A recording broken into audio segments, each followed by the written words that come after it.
El 3 de diciembre de 2025 a las 14:15 horas, a 300 pies de altura, el piloto del MiG-29 de la aviación táctica ucraniana lucha contra las turbulencias, pero su verdadero problema no está afuera, sino adentro de la cabina. La interfaz de armas acaba de estallar en alertas de voltaje. El vuelo hacia el centro de mando ruso de Vovchansk había sido rutina hasta ahora, pero todo acaba de cambiar en un microsegundo. Su receptor de alerta empieza a gritar. No es un escaneo pasivo. Un radar de adquisición S-400 ruso lo ha pintado desde el otro lado de la frontera a menos de 50 kilómetros. Mientras se esconde en el valle, sus armas inician la secuencia de arranque. El piloto no mira sus instrumentos soviéticos analógicos. Su atención está fijada en una tablet comercial montada con velcro sobre el panel de instrumentos. Es un injerto. Una interfaz improvisada que intenta traducir el lenguaje digital de una bomba americana GBU-62 de última generación al cableado analógico de un caza diseñado en los años 70. Y solo para que entiendas la ironía de la guerra moderna, el corazón de esta arma es una bomba MK-82. Siendo sinceros, la carcasa de acero de esa bomba probablemente fue forjada cuando los Beatles todavía estaban juntos. Es un diseño de los años 50. Son 227 kilos de estupidez aerodinámica rellenos con 87 kilos de tritonal, un explosivo que es básicamente TNT mezclado con polvo de aluminio para que la explosión sea... más picante. Es acero vintage. Es muy probable que tu abuelo haya pagado impuestos para fabricar esa misma carcasa en 1968. Estuvo guardada en un almacén de Nevada durante 60 años, acumulando polvo y hoy, gracias a la magia de la geopolítica, ha salido de su retiro para visitar el este de Europa. Es lo que yo llamo reciclaje agresivo.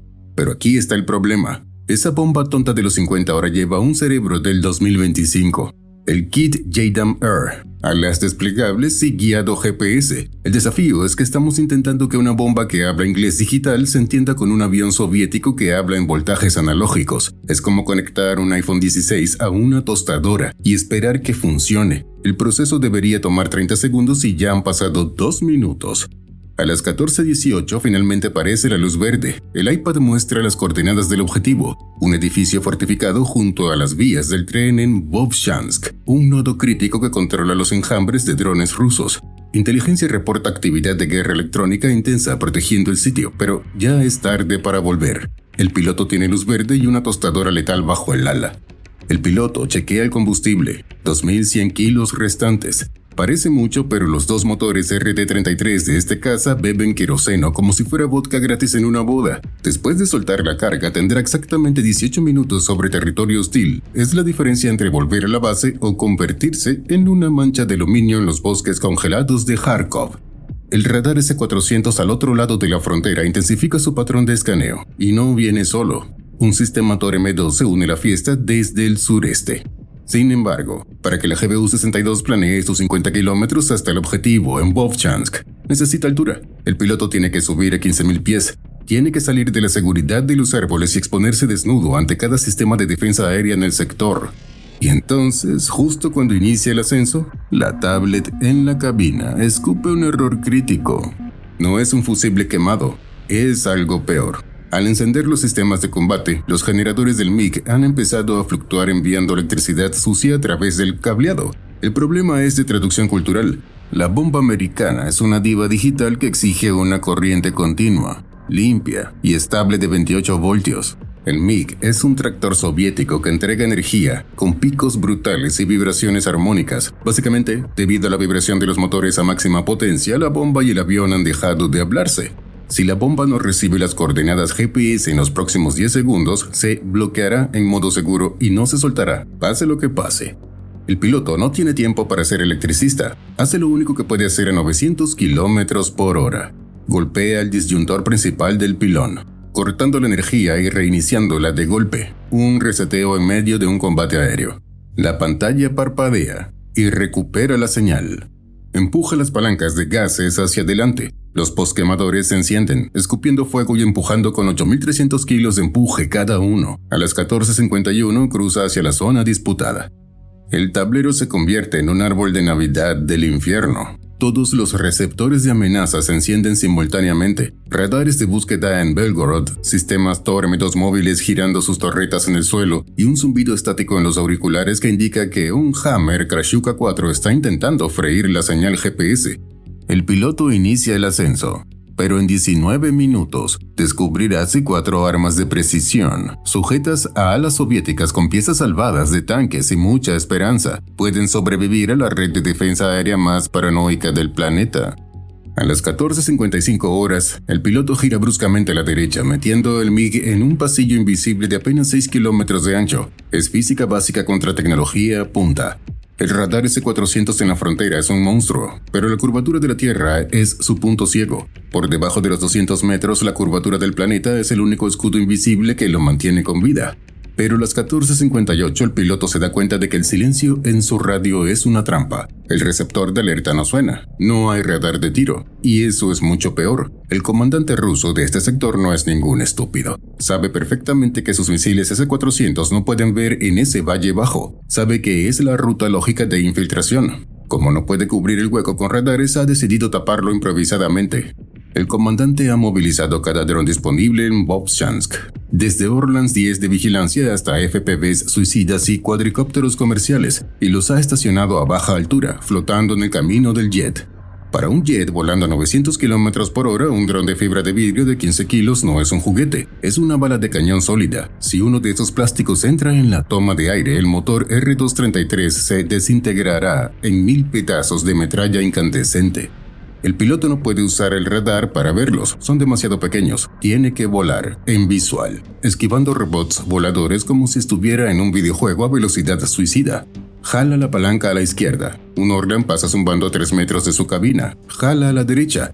Esquiva un Sala por milímetros. Es la definición máxima de la guerra moderna. Un caza supersónico haciendo slalom entre basura voladora barata para evitar que lo maten. Ha sobrevivido el tráfico, pero la maniobra le ha costado velocidad, justo cuando necesita energía para la subida final.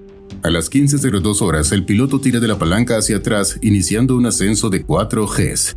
Al romper el horizonte de radar, su anonimato desaparece. El receptor de alerta en la cabina deja de emitir pitidos y pasa a un tono continuo, agudo y aterrador. El radar de control de tiro S-400 situado en la frontera lo ha adquirido. Está bombardeando el MiG con 380 kilovatios de energía electromagnética concentrada. Tiene tanta potencia que teóricamente podría cocinar un pollo dentro de la cabina si estuviera lo suficientemente cerca. El piloto tiene una ventana de oportunidad ridícula de 90 segundos. Es una carrera de matemáticas contra explosivos. El piloto mira su pantalla táctica. Necesita entrar en la canasta de lanzamiento. Es un cubo imaginario en el cielo, donde la velocidad, la altura y la distancia se alinean para que la bomba llegue a Vovchansk. Si lanza un segundo antes, la bomba se quedará corta. Si lanza un segundo después, el misil S-400 lo convertirá en confeti antes de que pueda apretar el gatillo. Quedan solo 30 segundos. Un vehículo de guerra electrónica Krashuka-4 lleva 10 minutos vomitando 600 vatios de ruido blanco en las frecuencias L1 y L2 del GPS. Los rusos creen que, si no tienes satélites, no tienes precisión, pero están a punto de descubrir lo equivocados que están. El piloto presiona el botón de liberación. El avión da una sacudida violenta, girando hacia la derecha cuando 250 kilos de acero y explosivos se desprenden de sus alas. En el instante en que las GBU-62 se separan, sus receptores GPS se quedan ciegos por la interferencia rusa, pero a la bomba no le importa. En menos de 200 milisegundos, la computadora de a bordo detecta la basura en la señal. Levanta un dedo medio digital al Hammer ruso y cambia el sistema de navegación inercial. Básicamente, la bomba cierra los ojos y empieza a navegar usando giroscopios láser y acelerómetros. Sé dónde estaba cuando me soltaron, sé a qué velocidad voy y sé cuánto he girado. El operador del Krashuka-4, a 40 kilómetros de distancia, está sonriendo frente a su pantalla creyendo que ha cegado el ataque. No tiene idea de que su interferencia acaba de ser ignorada por un algoritmo matemático de los años 90. 2 segundos después de la caída, unas alas grises se despliegan desde el dorso de las bombas como navajas automáticas. Las MK-82 dejan de ser piedras cayendo y se convierten en planeadores letales. El piloto no espera a ver si su puntería fue buena. En el momento en que las bombas caen, voltea el MiG de cabeza y tira de la palanca hasta el pecho. La fuerza G lo aplasta contra el asiento con 9 veces su peso corporal. Su visión se cierra en un túnel gris. Los capilares de sus ojos están a punto de estallar, pero es mejor eso que ser vaporizado. El radar S-400 en la frontera ha disparado. 2 misiles 48N6 llenos de odio y combustible sólido aceleran a Mach 6 hacia la posición donde estaba el MiG hace 3 segundos. La computadora de tiro rusa calcula su intercepción perfecta, pero la computadora asume que el piloto es un ser racional que mantendrá la altura. En su lugar, el ucraniano se está zambullendo de nuevo hacia el infierno de los drones a 30 metros del suelo. Los misiles rusos son rápidos pero pesados. No pueden girar tan cerrado como un caza desesperado. El primer misil pasa zumbando 400 metros sobre la cabina del MiG, tan cerca que la onda de choque sacude el avión como si fuera un juguete. El segundo pierde el bloqueo al confundirse con el eco de las colinas y se autodestruye en una bola de fuego inútil sobre el bosque. El piloto está vivo, respirando agitadamente, volando de nuevo a ras de los árboles, pero la verdadera misión sigue en el aire. Las 4 GBU-62 navegan en silencio, no tienen motores, no tienen sensores térmicos, son robots ciegos cayendo con estilo. En Vovchansk, junto a las vías del tren, la atmósfera es relajada. Los operadores de drones rusos están sentados en sillas ergonómicas, tomando café y pilotando FPVs para cazar infantería ucraniana a kilómetros de distancia. Se sienten dioses intocables. Sus pantallas muestran la guerra en HD, pero ellos están seguros, protegidos por el mejor sistema de guerra electrónica que el dinero del petróleo puede comprar. No saben que la muerte viene planeando a 900 km por hora y no hace ruido. A las 15:06 horas, la primera GBU-62 llega. A diferencia de los misiles de Hollywood, no hay un silbido de advertencia. La bomba de 227 kilos, guiada por su memoria inercial, golpea el techo del edificio con una precisión de 4 metros. El fusible está configurado con un retardo de 28 milisegundos. Esto es crucial. La bomba no explota al contacto. Atraviesa el techo, atraviesa el segundo piso y llega a la sala de operaciones antes de detonar. ¡Boom! El edificio no explota hacia afuera, se infla brevemente y luego colapsa sobre sí mismo. El tritonal hace su trabajo. 20 segundos después llega la segunda bomba. El objetivo es el nodo de comunicaciones en el patio. Antenas, Starlink, repetidores de radio y el generador diésel. La explosión vaporiza el equipo. En todas las trincheras rusas del sector de Vovchansk, las radios se quedan mudas. La tercera y cuarta bomba no van al edificio, van al almacén adyacente, identificado por inteligencia como un depósito de drones Shahed y munición FPV. El impacto es devastador. Las baterías de litio de cientos de drones producen una reacción en cadena. Una bola de fuego secundaria de color naranja tóxico se eleva 100 metros en el aire. Es lo que en el negocio llamamos una explosión simpática, aunque de simpática no tiene nada. Es el sonido de millones de rublos en equipo militar convirtiéndose en chatarra humeante. El Hammer Krashuka 4 seguía emitiendo furiosamente para bloquear señales GPS. Es la ironía final. Intentaron cegar a los satélites, pero se olvidaron de que a una bomba de hierro de 1950 no le importan sus señales de radio, solo le importa la gravedad, y la gravedad, amigos míos, nunca falla. Pero el piloto no tiene tiempo para celebrar, está a 40 kilómetros de territorio amigo y su medidor de combustible marca 750 kilos. En un MiG-29 eso no es reserva, eso es vapor. Si enciende el postquemador, una vez más los motores se apagarán antes de llegar a la frontera. Tiene que volver a velocidad de crucero, lento y vulnerable. El radar S-400 sigue buscándolo, furioso. Las baterías Thor M2 lanzan 2 misiles desesperados persiguiendo el rastro de calor de sus escapes, pero el piloto conoce este terreno mejor que su propia casa. Se zambulle en el valle de un río seco. Los misiles rusos, diseñados para matar águilas a gran altura, no pueden seguir a una rata corriendo por las alcantarillas. A los 15 segundos pierden el bloqueo y se estrellan inofensivamente contra una colina. El control aéreo ruso ha tenido suficiente. 2 Su-35 despegan desde una base en Belgorod con postquemadores al máximo. Son más rápidos, tienen mejores radares y llevan misiles R-77 de largo alcance. Pero llegan tarde a la fiesta. Los Su-35 necesitan 8 minutos para una intercepción. Al MiG le faltan 4 para cruzar la línea cero. Los rusos intentan disparar desde lejos, pero su radar no puede distinguirlo. A las 15:38, las ruedas del MiG tocan la pista en una base de reserva en la región de Poltava. Los motores se apagan solos durante el rodaje. El tanque está seco, literalmente. Ha aterrizado con el olor del combustible. La misión fue un éxito total.